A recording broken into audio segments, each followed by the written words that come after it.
Muy buenos días a todos los radioescuchas y a aquellas personas que se conectan a Facebook Live. Esta es una nueva edición de Otras Voces. Bienvenidos nuevamente. Y hoy tenemos al economista Pablo Dávalos, con quien vamos a topar algunos temas. Tenemos mucho que conversar, especialmente, y quisiera empezar por eso, porque eso es lo de coyuntura.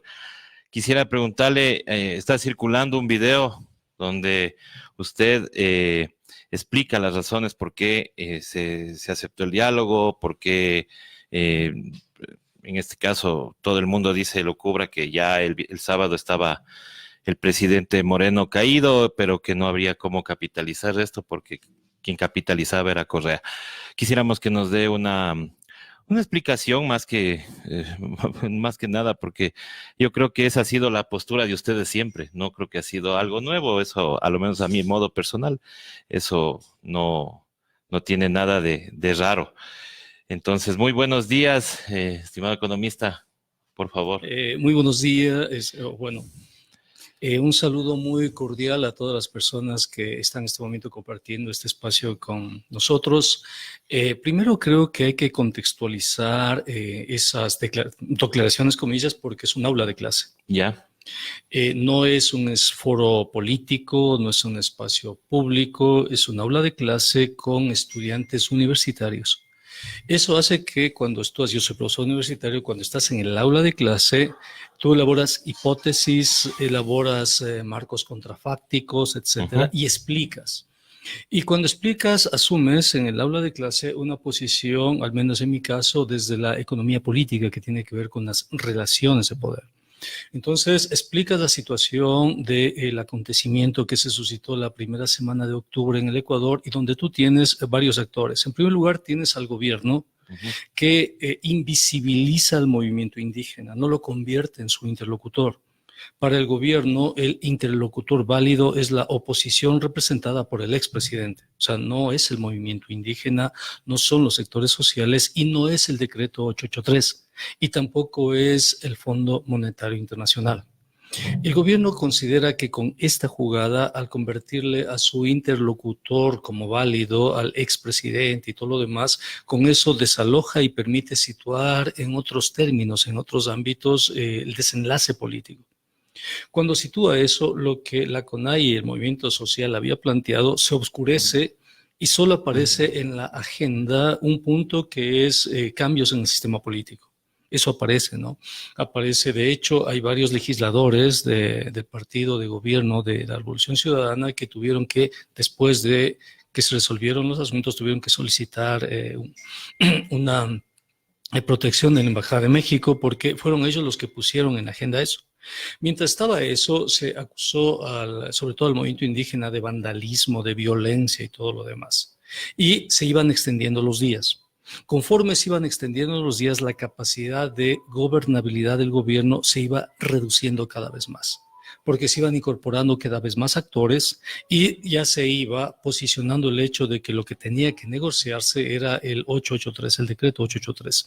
¿Y por qué? Porque ese era el engranaje de una cuestión mucho más amplia que es el modelo neoliberal y la carta de intención con el Fondo Monetario. Yo explico eso en clase. Explico porque, o sea, ese pedazo solamente es una parte de la clase y explico todas las condiciones de clase.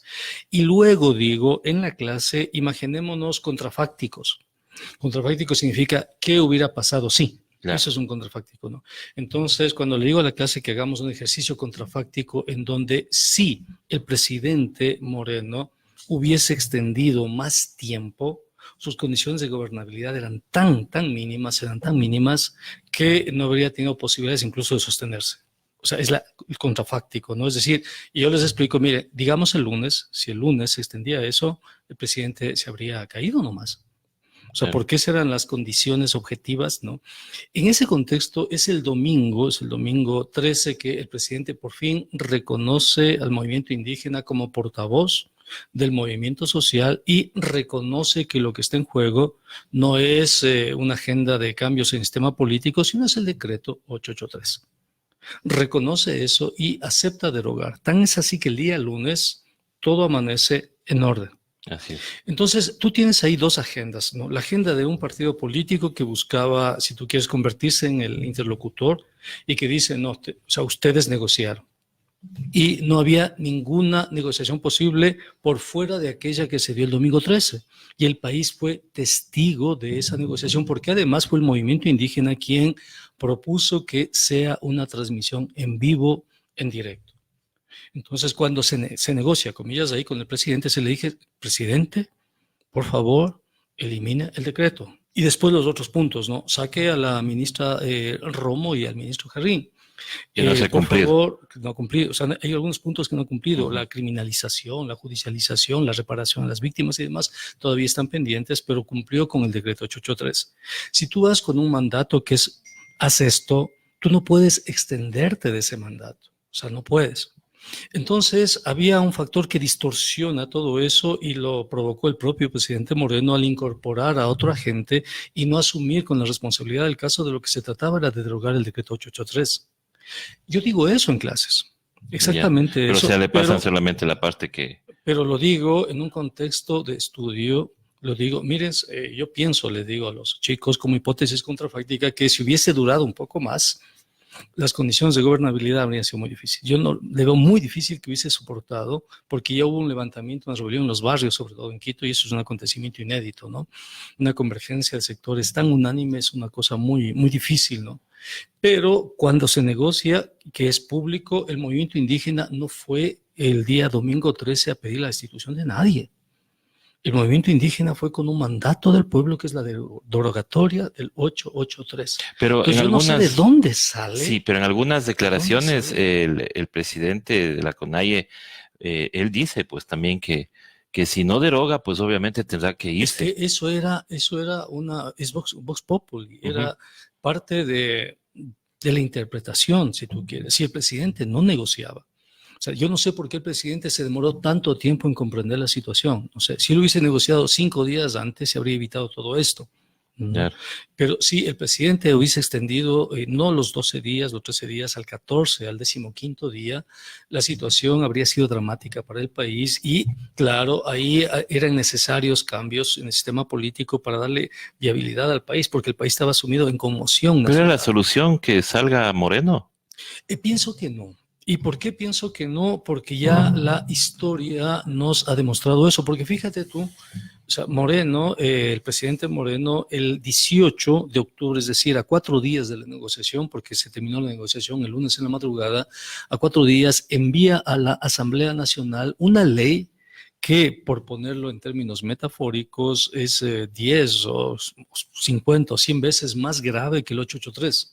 Es la ley de crecimiento económico. Claro, y para eso obviamente se va a necesitar votos en la Asamblea. Efectivamente, entonces, porque ¿qué nos pasó con Yamil Maguad? Con Yamil Maguad hicimos varios levantamientos y movilizaciones como sociedad en contra del ajuste, una cosa muy parecida.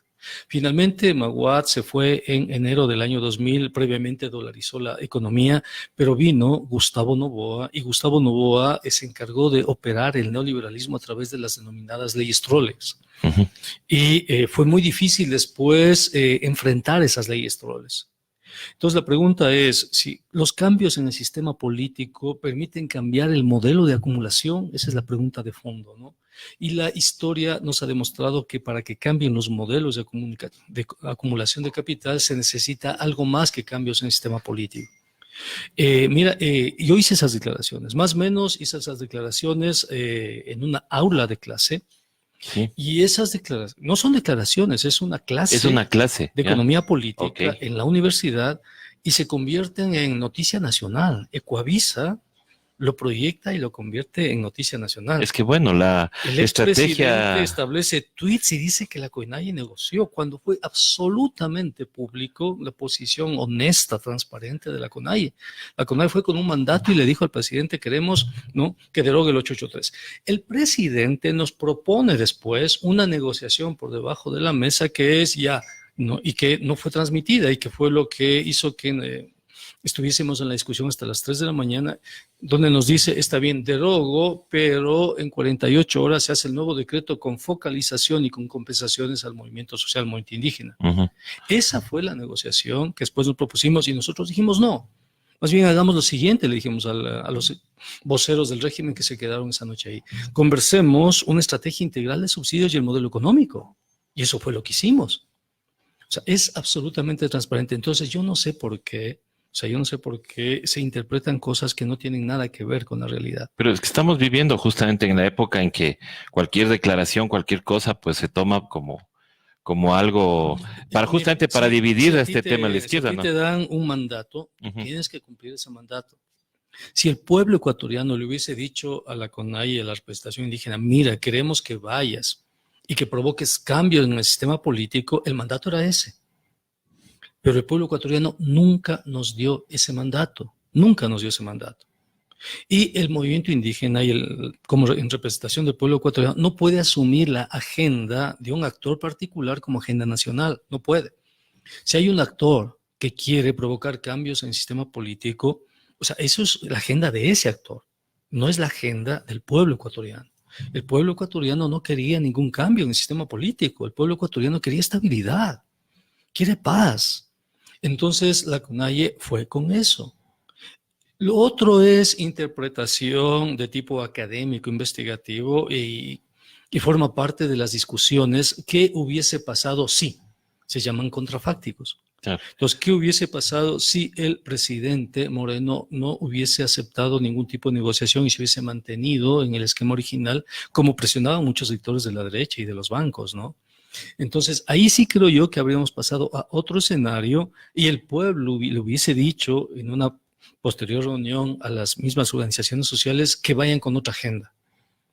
Pero es lamentable, por decirlo menos, la manipulación, la tergiversación, la desinformación y el acoso mediático a las personas que estuvimos ahí. Que hemos dicho exactamente lo que pasó, que no hemos mentido, que hemos dicho con absoluta transparencia para que el pueblo sepa exactamente qué es lo que pasó y que ahora se malinterpreten porque agendas particulares no se inscribieron dentro de la negociación y obviamente nosotros no podíamos ir con agendas particulares. Fíjate tú que el día lunes 14, una vez que se negocia con el gobierno la derogatoria del decreto 883, el país retoma la calma. Así fue. Inmediatamente los comuneros se quedaron en la Casa de la Cultura y en el Parque del Arbolito a limpiarlo. Lo entregaron absolutamente limpio, repararon todo lo que habían hecho, ¿no? Y claro, la sorpresa del vandalismo, que nosotros también estamos con mucha curiosidad y queremos incluso que se forme una comisión, si es posible, internacional para que averigüe quiénes fueron los responsables del vandalismo, quién quemó la Contraloría, quién ejerció tanto daño contra bienes de la ciudad, porque no fueron los comuneros, no fue la organización social, ¿no? Y tampoco creo que fueron esos famosos, como dicen, equipos que han venido de otros países, ¿no? No, porque eso es teoría porque de la porque lo que pasó ayer en Bolivia nos extraña que ese grupo no haya ido a defenderle a Evo, ¿no? Sí. Claro. Y ahora, entonces, eso pasó para que la ciudadanía conozca y que la ciudadanía esté alerta sobre todo de toda campaña de desinformación, manipulación, deslegitimación. O sea, pasó eso. Ya. Ahora, entonces, preocupa para mucha gente también el hecho de que primero en esta mesa que se presentaron ante la Comisión de lo Económico en la Asamblea, primero usted no estaba. Y segundo, asoma Lourdes Estiván. Entonces, ahí ya vienen también las dudas. ¿Qué es lo que pasó? Yo estaba, ¿Y qué hace Lourdes Estiván ahí? Yo estaba en Manabí. Ya. Estaba en Manabí, invitado por la sociedad civil de Manabí y tratando de organizar en Manabí los parlamentos del pueblo, los parlamentos populares. De hecho, pasado mañana estaré en Tulcán, armando también y ayudando a la sociedad civil y organizaciones de Tulcán a organizar los parlamentos populares. Después iré a Machala, etcétera. Establecimos con los dirigentes una estrategia en la cual la CONAIE tiene que hacer un pronunciamiento muy fuerte con respecto a la ley de crecimiento económico, cuyas consecuencias para el país son dramáticas realmente. Fíjate tú, son tan fuertes que hemos suscrito un manifiesto al país con varios exministros de finanzas y autoridades en planificación, en los cuales todos coincidimos en lo grave que significaría que esta ley finalmente se apruebe, ¿no? Y ahora escuchaba declaraciones en el sentido de que esta ley es tan compleja que permite, por ejemplo, el lavado de dinero. permite la fuga de capitales, lo dijo un abogado muy prestigioso, el doctor Guarderas. Oiga, pero si hasta el economista Marco Flores está en contra. Pues. Claro. Y eso ya es... La superintendencia de bancos. La superintendencia de bancos. La superintendencia de bancos le quitan la capacidad de control que tiene y le trasladan a la Junta de Regulación y Estabilidad Financiera. Y esa junta se forma con gente de los bancos. Es decir, para ser miembro de la Junta tú tienes que acreditar al menos 10 años de experiencia en el sector financiero bancario. Es decir, le entregas a los propios bancos la capacidad regulatoria. Exactamente lo mismo que hicimos en 1994 con la ley de sistema financiero, que les entregamos a los bancos la capacidad de autorregularse, y eso provocó la crisis de 1999. Así es. Estamos repitiendo otra vez la misma historia. Conversamos con la dirigencia ahora está clara que se viene una nueva etapa de resistencia, una nueva etapa de defensa de la sociedad ecuatoriana para evitar que pase esta ley. Porque si esta ley pasa, el ambiente para todos los ecuatorianos, para el 95% de ecuatorianos, es dramático, realmente es dramático, ¿no? Imagínate tú que se generan las condiciones incluso para la transición monetaria.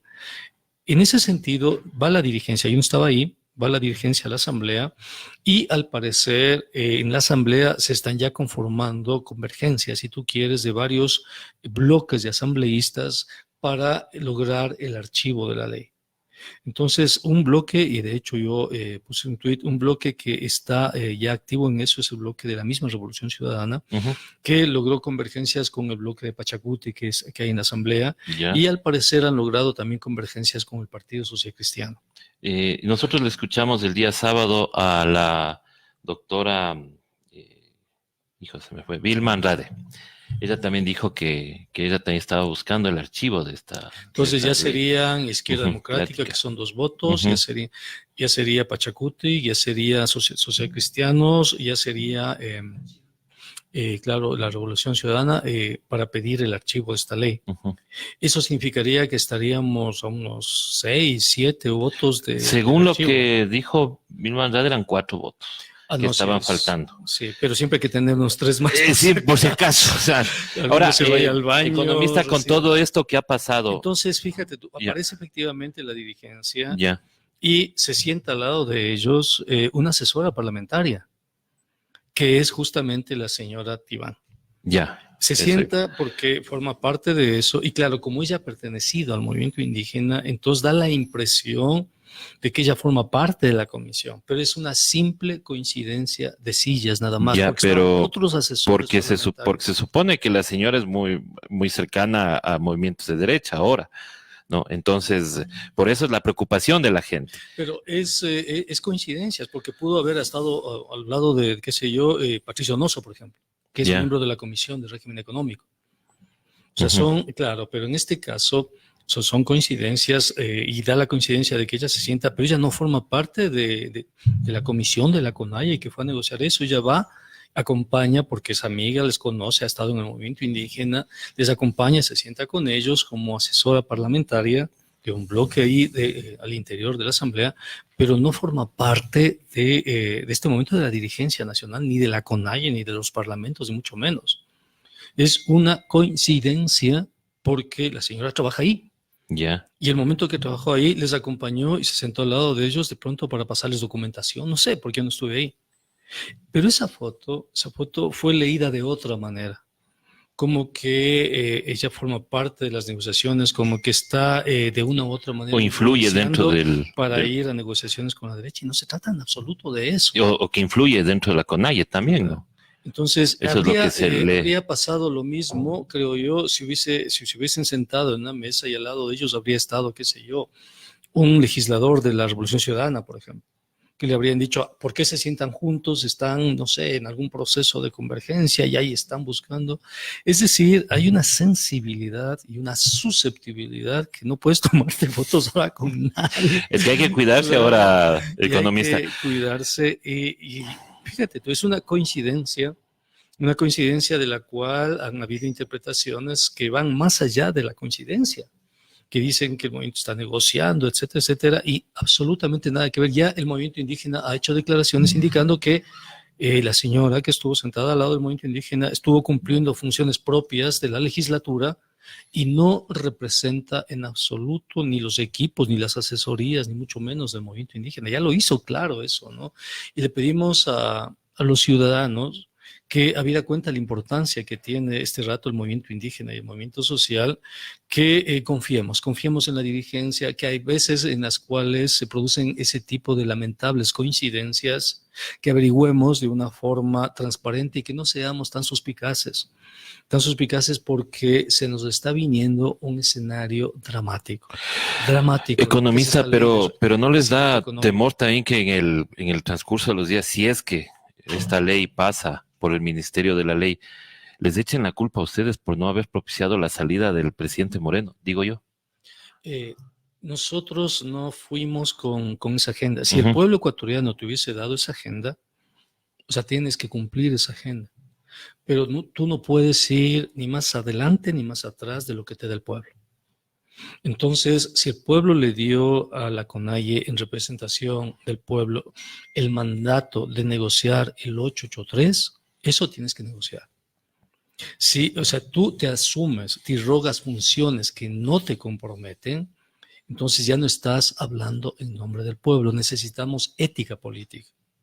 Si producto de eso el presidente Moreno insiste, se aprueba esta ley, el pueblo tendrá que asimismo reunirse, conversar y ver los mecanismos para frenar esta ley, para detener esta ley. La CONAIE ya ha empezado yendo a la asamblea y fíjate tú, se sentó al lado una asesora y fíjate tú, ¿no? Pero no puedes hacer nada que el pueblo no te permita hacerlo. No puedes arrogar. Si tú puedes decir, claro, es que yo fui y queríamos destituir al presidente porque sabíamos que venía esa ley y esa es la única forma de detener al neoliberalismo, puede ser que tu razonamiento sea, si tú quieres, pertinente, pero no es legítimo. Claro. No es legítimo porque el pueblo no te dio ese mandato. Entonces, en esas circunstancias tienes que obedecerle al pueblo. Si el pueblo te hubiese dado otro mandato, tenías que ir con el otro mandato. Ahora que sabemos que el presidente envió esta ley, que esta ley es profundamente perjudicial para el país, ¿qué tiene que hacer la CONAIE? Tiene que consultar al pueblo. Y ahí sí tiene que cumplir otra vez el mandato del pueblo y no moverse 1 milímetro por fuera de ese mandato, 1 milímetro. Entonces, el problema no es de la CONAIE, o sea, no le puedes echar la culpa a la CONAIE del neoliberalismo ni de la carta de intención con el Fondo Monetario Internacional. O sea, ya el pueblo en este momento está pagando 25, máximo 30 centavos de bus. La canasta familiar no ha subido de precio gracias al esfuerzo heroico del movimiento indígena y los sectores sociales que arriesgaron sus vidas por defender al pueblo. El pueblo le dio un mandato, la CONAIE cumplió con ese mandato. No podemos abusar de las circunstancias. O sea, no podemos, es ética política. Es decir, si te dan un mandato y tú ves las condiciones para ganar más allá de ese mandato, no eres ético. Aunque sea, no sé, según tu lógica, sea justo, sea pertinente, pero no es ético. Entonces, ¿qué tenemos que hacer ahora? La CONAIE lo que tiene que hacer es retornar al pueblo, explicarle al pueblo exactamente en qué consiste esta ley y que sea el pueblo el que tome decisiones. Así funciona. Se llama mandar obedeciendo. Pero ¿y si no se toman las propuestas que ha mandado la CONAIE? ¿Qué es lo que va a hacer la CONAIE? Una vez que no se tomen las propuestas, ninguna de las propuestas. Mandar obedeciendo. Mandar obedeciendo. Retornar a las bases, explicarle a las bases, explicarle al pueblo, explicarles a los parlamentos, convocar a los parlamentos, abrir parlamentos en cada provincia, en cada cantón, en cada parroquia, en cada sindicato, en cada organización de jóvenes, de mujeres, etcétera, y ahí discutir. Y no se descarta otro levantamiento. Es que eso depende, no depende de la dirigencia. Depende de las bases. Depende siempre de las bases. Es una forma de, si tú quieres, de ejercicio práctico de lo que significa el mandar obedeciendo. O sea, la dirigencia de la CONAIE no puede irse 1 milímetro más allá de lo que dicen las bases. No puede. O sea, no puedes. El rato que te vas 1 milímetro te pasa como dirigentes, como Tibán, por ejemplo, que fue dirigente del movimiento indígena, pues se fue más allá del mandato de las bases y hoy prácticamente representa una carga, si tú quieres, simbólica fuerte, al menos en esta coyuntura, ¿no? No puedes moverte más allá del mandato de los pueblos. No puedes. Esa es una dimensión ética de la política, ¿no? Ahora, esta propuesta ha sido también criticada por muchos economistas, porque dicen que es también un retroceso, según lo que han dicho. Ahora, ustedes, en en resumidas cuentas de esta propuesta, ¿qué nomás quiere para, para que la ciudadanía entienda? Este es un debate muy interesante porque con la propuesta, además que nace de las conversaciones con el presidente. Ya. Es decir, ese domingo 13 el presidente deroga el decreto 883 y establece las condiciones para un nuevo decreto. O sea, eso pasó. En el nuevo decreto, ¿qué dice? ¿Cuál es el acuerdo original? Dice revisar una estrategia integral de subsidios, ¿no?, que estén acorde con el cambio del modelo económico. Eso dice. Nosotros entregamos esa redacción. Lamentablemente el presidente no asumió esa redacción, pero eso fue el compromiso que tomamos. No, que En tenía un función de ese secretario. compromiso, no está ahí, en función de ese compromiso, ¿qué hemos hecho nosotros? Hemos hecho exactamente eso, cumplir lo que dice la negociación y el mandato del pueblo. Negociamos, derogamos el decreto y después de eso establecimos una estrategia integral de subsidios con cambios en el modelo económico. Para hacer el nuevo modelo económico, ¿qué texto leímos? ¿No? ¿Cuál fue el referente? ¿Cuáles fueron las coordenadas? Y el referente, las coordenadas, fue la Constitución. Es decir, la Constitución, artículo 300, te dice que la política tributaria tiene que ser justa, equitativa y progresiva. Entonces nosotros revisamos, ¿y qué hacemos? Que sea justa, equitativa y progresiva, punto. Eso hemos hecho. Entonces la Constitución nos dice que tiene que ser justa, equitativa y progresiva. Vamos y buscamos los ingresos permanentes, impuestos directos, que son los que pagan las personas que tienen dinero, y hemos visto cuáles son las empresas y personas que tienen dinero. Y hemos detectado, según la base del Servicio de Rentas Internas, que hay 971 personas, según la base de datos, alrededor de 1,000, ¿no?, que manejan alrededor de 5,300 empresas conformadas en 270 grupos económicos que en el año 2017 tuvieron una facturación de 67,999 millones de dólares y sobre esa facturación su aporte fue del 2,2% sobre ese total de facturación, alrededor de 1,500. ¿Qué dijimos nosotros? Que ahí existan determinaciones tributarias para que al interior de esas mismas empresas se iguale la contribución tributaria, que el SRI entre a determinar eso, de tal manera que se logre un baremo de alrededor del 4%, ¿no?, sin subir el impuesto de renta y solamente a esas 5,000 empresas que representan el 1% de todas las empresas del país. El 99%, las 495,000 empresas adicionales, no tienen ningún otro régimen, se sostienen con el mismo régimen tributario, el mismo régimen. Con esta determinación tributaria sin mover los impuestos, ¿qué es lo que tenemos? Tenemos que se puede recuperar alrededor de 1,500 millones de dólares. Con esta Solo forma, con eso. solo, sin cambiar para nada, solo decirles a las grandes empresas, a ver, señores, ¿por qué los del jury, por ejemplo, que nos llegan al 2%? ¿Por qué los del jury nos llegan al 2% y Schulenberg llega al 7%? A ver, revisemos las cuentas, ¿no? Ustedes están haciendo esto, ¿no? Por ejemplo, hay muchas empresas que tienen paraísos fiscales que son propiedad del grupo empresarial, ¿no? Y cambian la estructura de costos, le pagan a la empresa de afuera 4 o 5 veces más, aparecen los libros como un costo fuerte, claro, y al final las utilidades son muy pocas, ¿no? Pero trasladan a empresas del mismo grupo que están afuera o al interior, ¿no? Lo que hace el Grupo Futuro, por ejemplo. El Grupo Futuro te cobra una póliza por salud, pero contrata a una aseguradora de salud que es del mismo Grupo Futuro. Claro. Entonces, y claro, la aseguradora de salud además contrata médicos que son los mismos de la otra empresa que también pertenece al Grupo Futuro, ¿no?, que es de Roque Sevilla. Entonces, cuando tú ves la estructura de costos, se te incrementa de tal manera, pero al interior de la empresa, pero el grupo financiero no, pues. Entonces tienes que ir al grupo financiero. Claro. La determinación tiene que pasar de la empresa al grupo financiero, donde está la estructura de poder. Por eso Y dicen ahí, pues que no les conviene la propuesta. claro, entonces si tú haces eso, puedes recuperar 1,500 millones de dólares y no cambias en absoluto la estructura de costos marginales, para nada, absolutamente para nada. Luego de eso, tú ves los activos que tienen estas empresas y claro, estas empresas utilizan bienes nacionales, aeropuertos, carreteras, etcétera, con costos muy bajos o cero para ellos. ¿no? Sobre eso están los activos de las empresas. Entonces, ¿cuál es la idea? Que contribuyan con sus activos con el 1%, que no altera para nada asimismo los costos marginales de producción. Y donde sí planteamos una estrategia neta de redistribución para que les duele el país a estos grandes grupos económicos es el patrimonio.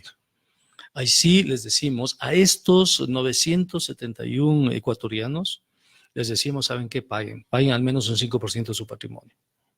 Paguen. Que no es mucho, ¿no? Para ellos. Pues el sacrificio también tienen que hacer ellos, pues. Pero no es sacrificio. Si tú tienes ingresos, por ejemplo, de 100 millones, 100.000 y demás, que el 5% lo pagues, o sea, no es un sacrificio importante. Pero se les dice, ¿no? Sacrificio, porque a nosotros siempre nos dicen, ¿no? Usted sacrifíquese un poco más por el, sí, por el país. Entonces, también sacrifíquese un poquito. Ahora, seguimos esperando a ver qué pasa en estos días, pero hay cosas que ya están empezando a conversarse y una de esas, y por eso creo que es la preocupación de este video, ¿qué va a pasar con la izquierda en las próximas elecciones? Porque, a ver, si van solos, si la CONAIE va sola, no creo que les va a alcanzar. Si, por ejemplo, el correísmo va solo, no le va a alcanzar. Si el MPD va solo, no les va a alcanzar.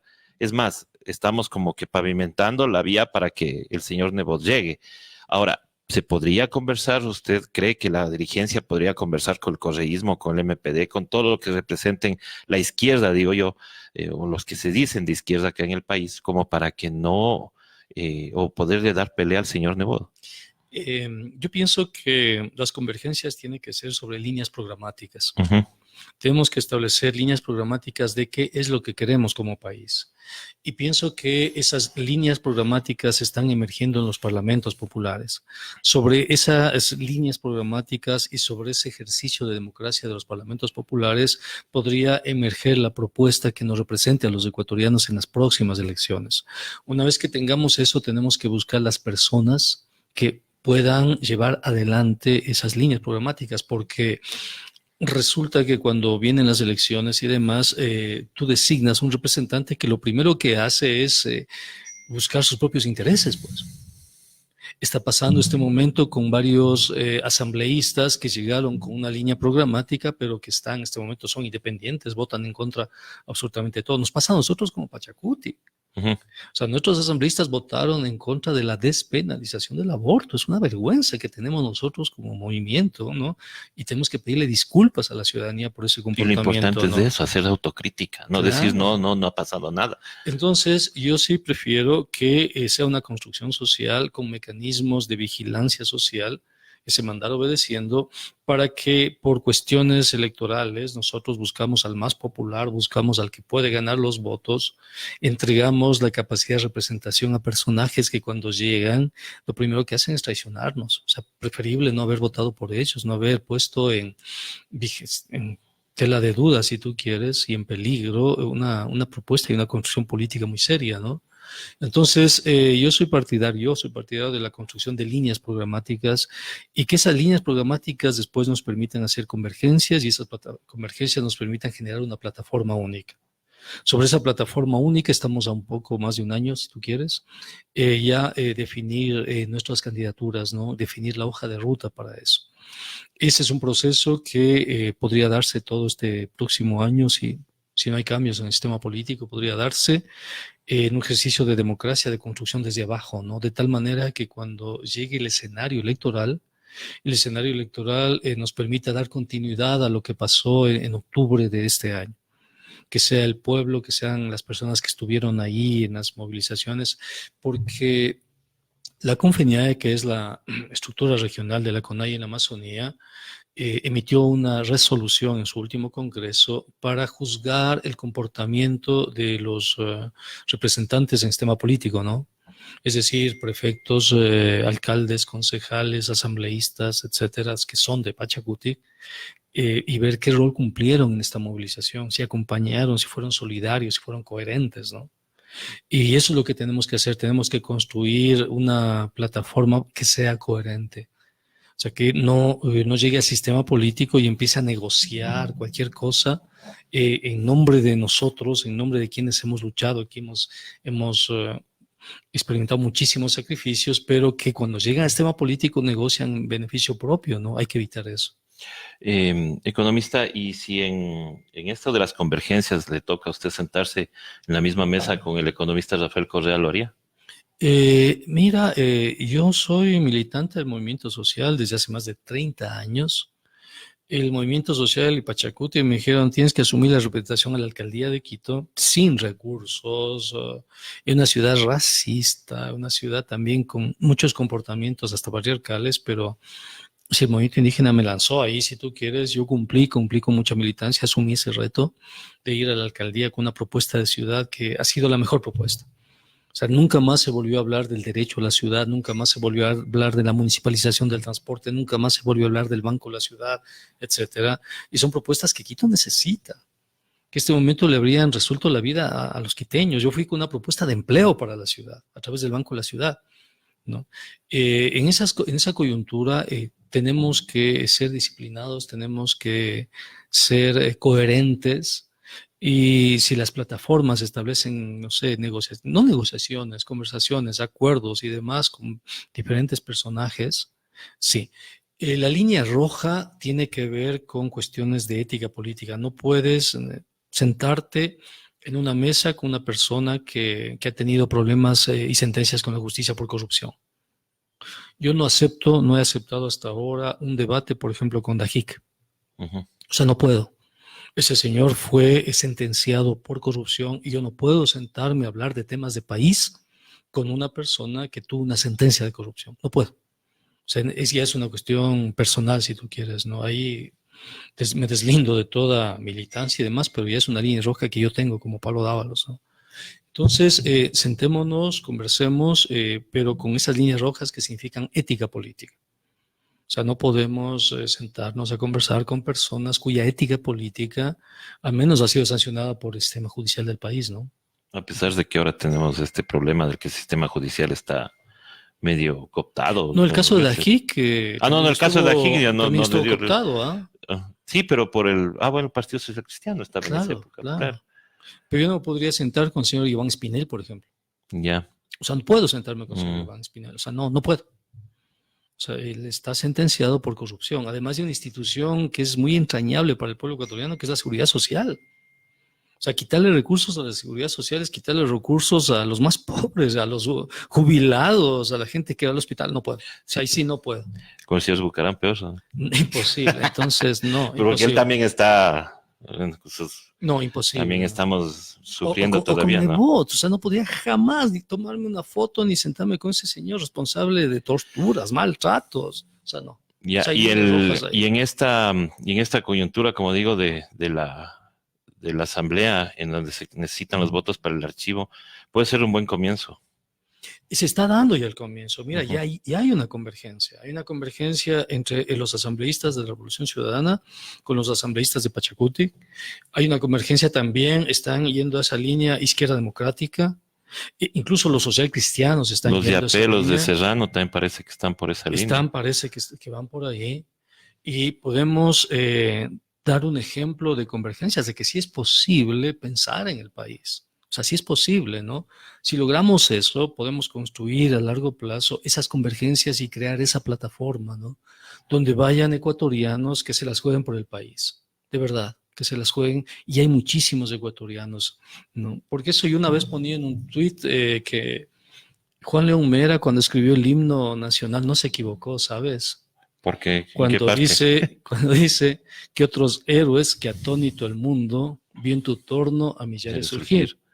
Claro, un chico que va con un escudo de cartón y que se enfrenta a un hombre que está armado al frente y solo tiene su valentía y su dignidad, es un héroe. Y como ese chico habían a millares surgir, es literal. Los comuneros de la Esperanza que fueron sometidos a un fuego cruzado, todas las personas golpeadas, torturadas, que han sido puestas en prisión, etcétera, son héroes y son miles. ¿No? Y atónito el mundo es real. Chile regresó a ver y después Chile se levantó porque dijeron, este pueblo es heroico y los chilenos en este momento están haciendo lo que hicimos aquí en Ecuador y en otras partes del mundo. Es decir, es literal, que otros héroes que atónito el mundo vio en tu torno a millares surgir. héroes que dieron muchos de ellos su vida por este país hoy, y no sabemos los nombres de ellos. Claro. Sabemos el nombre del periodista que fue golpeado por una piedra, pero no podemos repetir más de 2 nombres de esos héroes que murieron por su país. Yo de alcalde les habría hecho una plaza, les habría dado nombre a las calles. Yo. Señor alcalde, con todo respeto, pues ya sabemos con qué pata cojea. Nosotros también quisiéramos aclarar que es la segunda vez que viene. Es la segunda. Es la segunda vez. Es más, le quedamos mal la segunda vez. Así que tampoco es que sea el preferido de nuestra radio.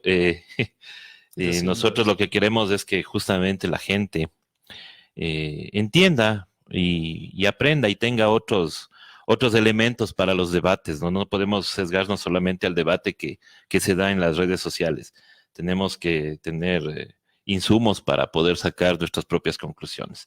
Nosotros podremos tener diferencias, podremos tener cualquier cosa, pero esto es lo que queremos: conversar, aclarar y tener pues la versión del directamente afectado. No podemos solamente atacar y dejar así las cosas.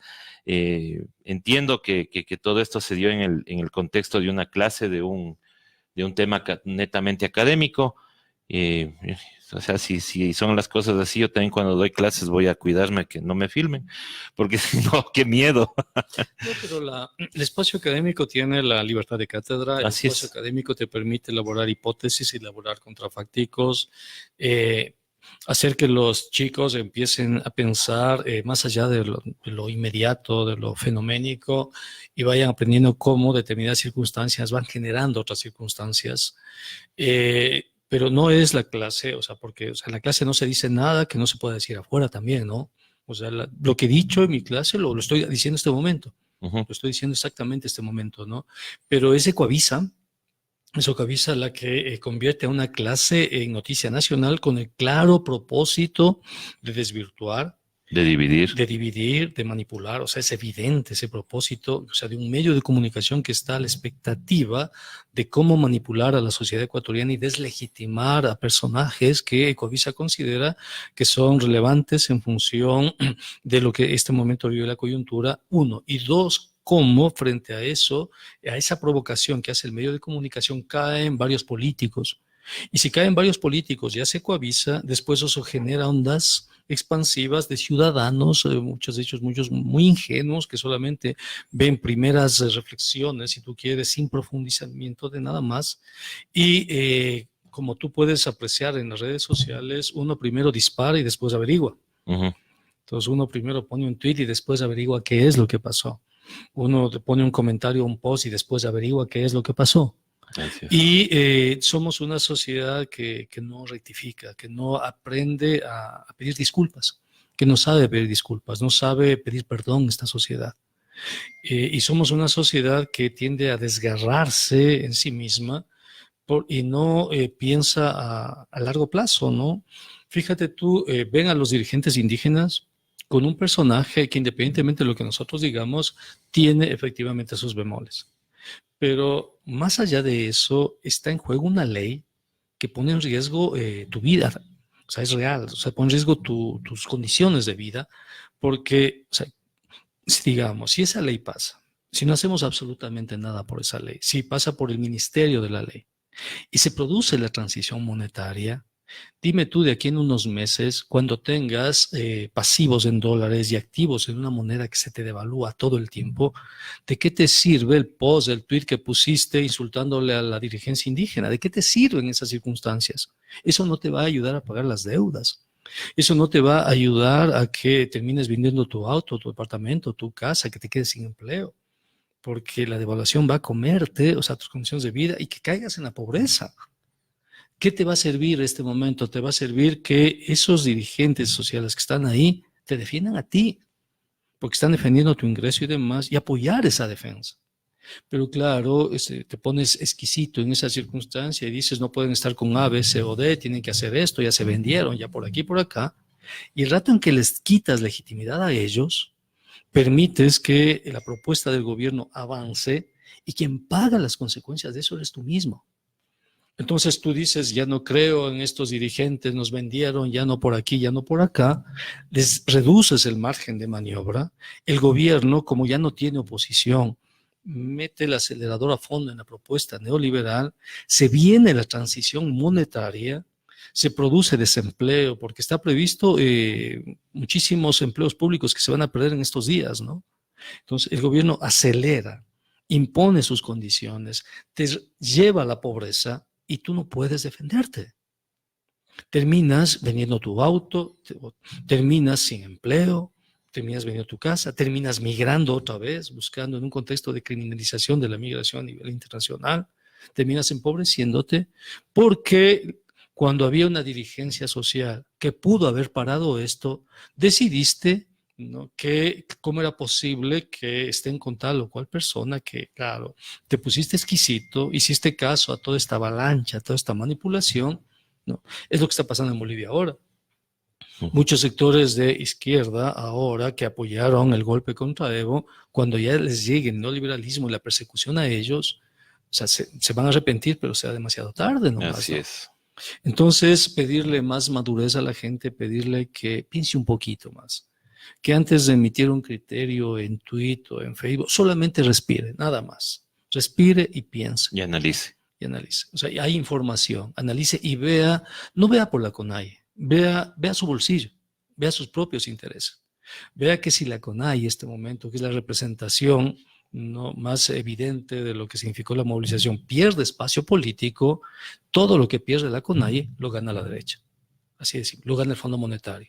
Cada crítica que hacemos, que hay que hacer críticas, por supuesto, pero tienen que ser críticas solidarias, consecuentes y con insumos para permitir un crecimiento. Pero esa crítica personalista, ad hominem y demás, finalmente, ¿a quién le beneficia? Es al Fondo Monetario, es a los neoliberales, a los grandes banqueros, ¿no? Así es. Bueno, queremos agradecer al economista Pablo Dávalos. Muchas gracias por haber aceptado la invitación. Teníamos que conversar sobre este tema. Y sí, la verdad es que hay que pedir un poco más de madurez a la gente y más que todo sacar sus propias conclusiones. Ya bueno, convencerles no vamos a convencerles, pero saquen sus propias conclusiones y no se dejen llevar solamente de lo primero que sale en las redes. Nosotros regresaremos más tardecito con otra entrevista en Otras Voces. Muchas gracias. Muchas gracias y hasta la próxima.